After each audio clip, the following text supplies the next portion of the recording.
Guys, magluluto tayo ng isang manok. Gayatin natin.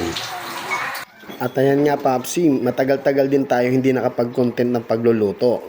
Bigla kasi nag-crave si Miss Steph kagabi na ang gusto niyang ulam ngayong tanghalian ay minaisang manok. Medyo matagal-tagal na nga kami hindi nakapagluto nito, kaya bigla niyang na-miss. Natikman niya kasi ito dito lang sa aming pamilya, nung nabubuhay pa si Papa J. Ang sarap kasi lagi ng kain namin pag ito ang ulam. At syempre, talagang nagustuhan niya.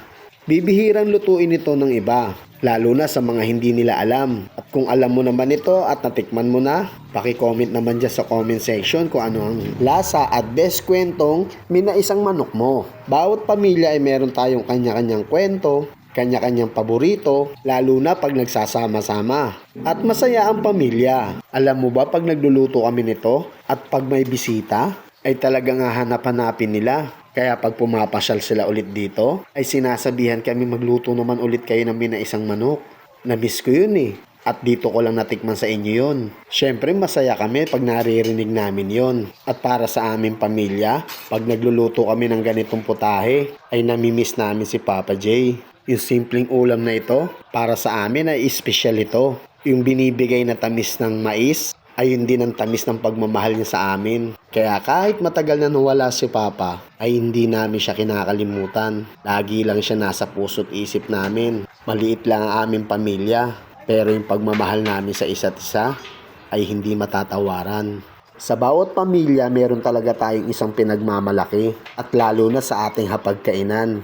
May mga time na hindi tayo nagkakasundo-sundo, pero may isang bagay na nagkukunik sa atin. At may isang ulam din na pag tinikman mo ay para tayong hinahatak na maging okay. Parang sinasabi niya, kalimutan mo na. Eto oh, 'di ba masarap? Sabay hinga na maluwag, kaya parang nare-relax ka, hindi ba? Kaya ang pagmamahalan ng bawat pamilya at pagkakasundo-sundo, ikinatutuwa ng Ama nating nasa langit.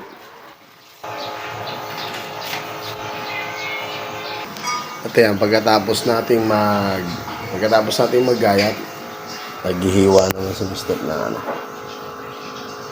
sibuyas, bawang at luya. Ayun ang chicken natin. So tayo ang magluluto. Kaya yung mga hindi pa alam yung minaisang manok, makikita nyo rito. Meron na ako niyan dating video, pero di pa tayo masyado marunong nun eh. Kaya na-copyright tayo doon kasi nilagyan ko ng music. So yan, hindi man ito masyado pero pahapiyaw, pakikita natin sa inyo. Okay, sinumpisa na natin igisa yung chicken, siyempre yung sibuyas, bawang.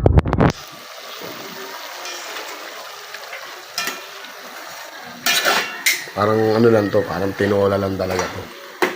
Pero yung may isang gamit niya, imbis na sayote o papaya.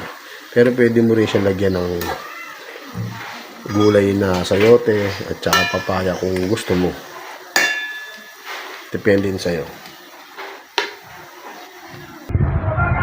Masarap kasi ito itong mais na ginayat. Ayan, ginayat ko ng maninipis.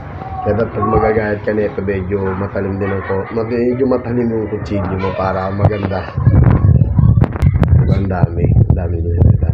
Ito na guys, nilagay na natin yung mais para maluto rin siya. Sabay yung sugisa ng manok.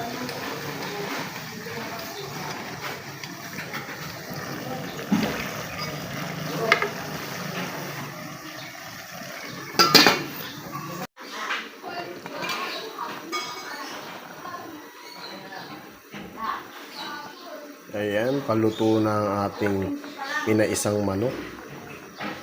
Sarap na nito. Ayun, sarap niyan. Tikman natin.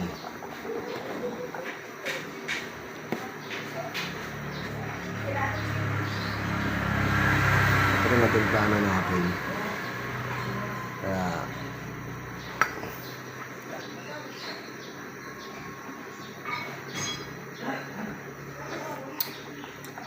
panalo, manamis-tamis. Sarap talaga yung mais pag nilagay mo dito. Siya yung nagbibigay tamis. Ayan. Saktong-sakto na. So, kakain na.